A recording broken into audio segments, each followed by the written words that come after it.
مصر رايحة على فين بمشهدها الحالي؟ وانا مش عايزاه نفكر ابدا ان نقطة واحنا بنرصد المشهد دلوقتي تعاسة يوم الثلاث مثلا، اذا جاز نسميها تعاسة. لا، لانه يعني احنا عايزين نتعلم فعلا الماضي بكل ما فيه هو ضرورة حتمية في المشي. يعني الطفل لازم لما يمشي بيقع كتير. انا بس عايزه اخد النقطه دي. انا مش معتبر يوم الثلاث تعاسه ولا حاجه. هذه بلد تفور وتتفجر، والناس تريد ان تختبر قدرتها على ان تحتج، ودي مساله طبيعيه. شفناها في اليونان، شفناها في البرتغال، أسبانيا. وشفناها في اسبانيا.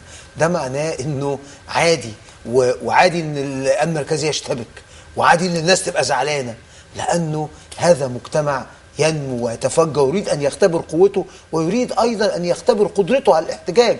ما تسيش ان المصريين قعدوا فتره طويله من الزمن غير قادرين على ان يحتجوا، اذا احتجوا يقولوا نكته او يهمسوا او بتاع. فالنهارده يعني هذه مساله طبيعيه. يمكن صحيح ما كناش نحب يحصل اشتباكات، يمكن البوليس يعني تمادى قليلا في مساله اعتداءاته على الناس، لم يكن من داع اطلاقا للي حصل. 1000 مصاب لما يقع في احتجاج يوم واحد، هذه مساله. لكن في النهايه هذه لم يكن تعيس. انا شخصيا كنت سعيد بان الناس تخرج وتحتج. يعني حضرتك شايف انه مشهد الثلاث يعني والاربع صباحا هو مشهد تجريبي يستحق اطرافه؟ هو مشهد امه تنمو، مشهد تفتح براعم الحريه، الولاده، مخاض الولاده. مش قلقان من المصطلح الاستخدام المفرط للقوه؟ يعني طول الوقت كنا بيتقال من كل المحللين. بص انا عايز اقول لك حاجه.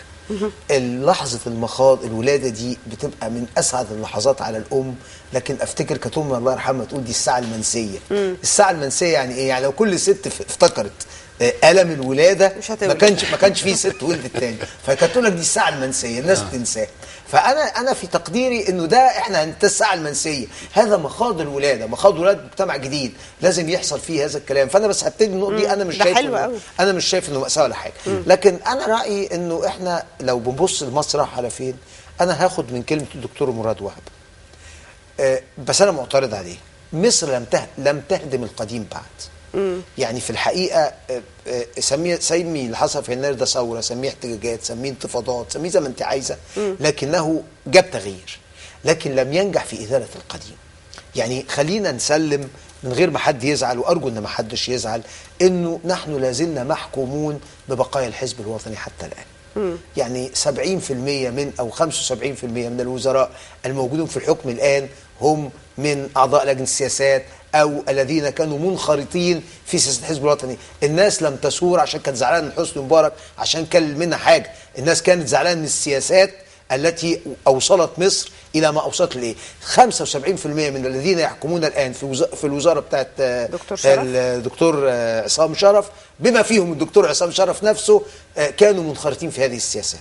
فاحنا لم نهدم بعد، احنا كل اللي عملناه بس تقدر تحسبه عليهم يعني، برغم انه الراجل كان في ايام الثوره الاولى. انا بس عايز اقول لك حاجه يعني من غير يعني انا ارجو الناس ما تبقاش حساسه، بس يعني هي احنا عايزين نشاور بايجابيه. انا بقى في شك الايجابيه دي طبعا. الدكتور عصام شرف نفسه لم يخرج من الوزاره لانه اختلف على السياسه او لانه رفض سياسه. ده راجل كان وزير نقل، حصلت حادثه قطر، كان وقتها موضه حتى يحصل حادثه قطر يمشي وزير نقل، قبله مشي وزير النقل، وبعده مشي وبعده مشي اثنين وزراء نقل بسبب حادثه. ففعليا هو ما خرجش زعلان ولا متضايق. وبعدين لما خدوه ودوه الاكاديميه يعني كان ايضا حاجه احسن من الوزير. يعني هو كان وهو عضو في لجنه السياسات، وزير التعليم عضو في لجنه السياسات، وكان حاضر المؤتمر الاخير لحزب الوطني 2010 الدكتور سمير. يعني دي لا تحسب على احد، هذه قناعاتهم، هم كانوا بيشتغلوا على قناعاتهم. بس لا استطيع ان اقول انني قد تخلصت من السياسات التي ادت الى انفجار الوضع في 25 يناير.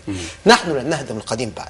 عشان نهدم القديم كان نفسي اشوف ثوار. يعني كان نفسي اشوف جورج اسحاق، كان نفسي اشوف دكتور غنيم في وزاره الصحه، كان نفسي اشوف دكتور عبد الجليل مصطفى، كان نفسي اشوف محمد ابو الغار. يعني عشان دول ما خدش الذين صنعوا هذا الحدث، ارمي شويه منهم في اتحاد الاذاعه والتلفزيون وشويه منهم في مجلس قومي لحقوق الانسان، بينما الذي يحكم فعليا هم الذين كانوا مسؤولون عن السياسات. إذن نحن لازلنا محتاجون إلى هدم النظام القديم. أدي واحد. ولا نستطيع أن نبني نظام، يعني لا نستطيع أن نغلق الجرح على قيح. لابد ان ننتهي من المحاكمات. عيب وما يصحش ان بعد 5 شهور تتلكأ. اولا التلكؤ في المحاكمات دي ظلم حتى للضباط، لان لابد ان تستقر اوضاعهم. اذا كانوا مدانين يروحوا السجن، اذا كانوا بريئين يبقى بريء. العداله البطيئه ظلم. صحيح. ظلم لكل الاطراف. ادي واحد.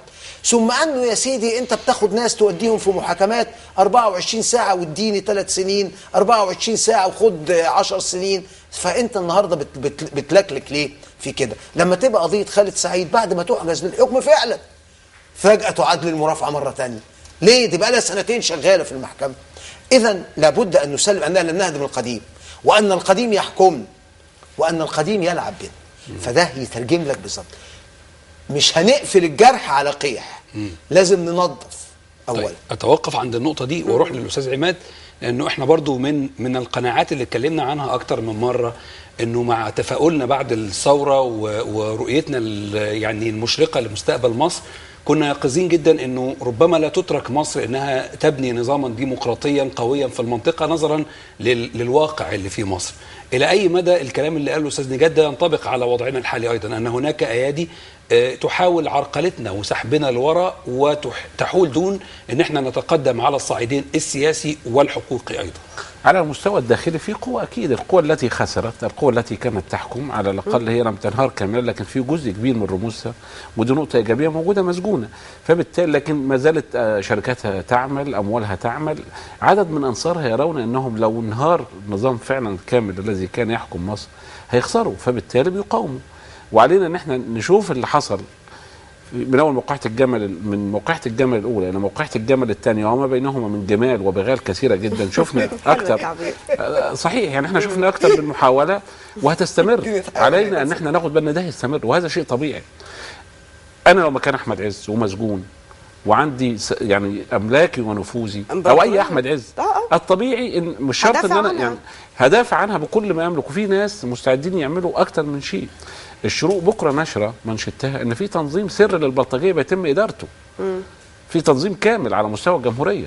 صحيح. لان في نفوذ كبير وفي ثروات وفي فلوس رهيبه. الحقيقه كان معانا في ناس كانوا بيحكموا اكبر بلد في المنطقه وفجاه لقوا نفسهم يا اخوانا في السجون. فانتوا مش متوقعين ان هم يقاوموا؟ لا، ما هو يعني احنا متوقعين ان هم يقاوموا، بس السؤال اللي بيفرض نفسه واللي يا ريت حضراتكم تجاوبونا عليه، هو احنا بس اللي عارفين؟ يعني القائمين على اداره الدوله اكيد منتبهين لده. انا بحاول بس الاول اوصف على المستوى، يعني الطبيعي ان انا كحكومه ومجلس اعلى اكون متنبه وعارف وعندي خريطه كامله بان في ناس بتقاوم، واكيد هم يعني اكيد في معلومات اكثر لديهم مننا. طبعا. فده على المستوى الداخلي. على المستوى الخارجي المنطقي والطبيعي، والناس اعلنوا بوضوح الاسرائيليين مش سعداء. ناس بيقولوا الكنز الاستراتيجي بتاعنا سقط. حسني مبارك ادى خدمات استراتيجيه جليله لاسرائيل باعتراف قاده اسرائيل، بغض النظر هو كان يقصد ولا ما يقصدش ده موضوع تاني، لكن هو الرجل ساعد اسرائيل بافضل مما كانت تحلم اسرائيل. الجبهه الخطر على اسرائيل اتقفلت، فقدرت اسرائيل تعبد في كل المنطقه، وقدرت تروح تدمر مفاعل تموز في العراق، قدرت تحتل تبقى في جنوب لبنان، تضرب سوريا كل يوم، تذل الفلسطينيين. ووصلنا في لحظه من اللحظات للاسف الشديد لاسرائيل كانوا بيقولوا ان احنا ساعدناهم في ضرب حماس في غزه او ضرب الشعب الفلسطيني وحصاره. الحرب الاخيره ما كان يمكن لامريكا ان تعربد في العراق لو كان في وجود دور مصري فاعل في المنطقه. ما كان يمكن للسودان ان يتقسم ويتشظى ويبقى في دور لقطر مع كل التقدير لقطر في دارفور واحنا بعيد عن المنطقه.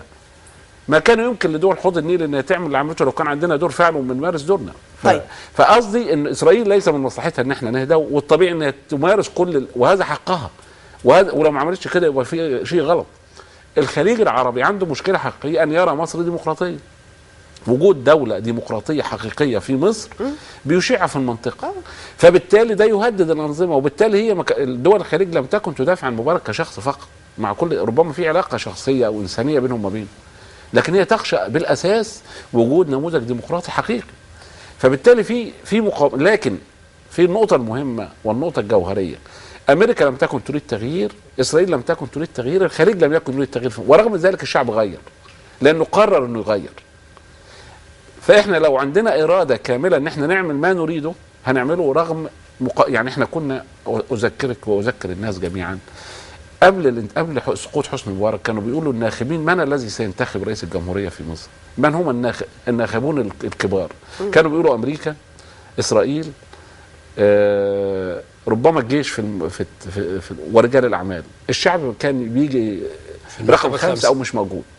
ما حدث باختصار ان الشعب هو الذي غير، وبيه هو رقم 1. وامريكا اضطرت ان تؤيد الثوره عندما تاكدت، حاولت بكل الطرق عندما تاكدت ان النظام مبارك منهار لا محاله. طيب فبالتالي احنا نستطيع اذا اردنا نستطيع، هي دي الفكره الرئيسيه. طيب علشان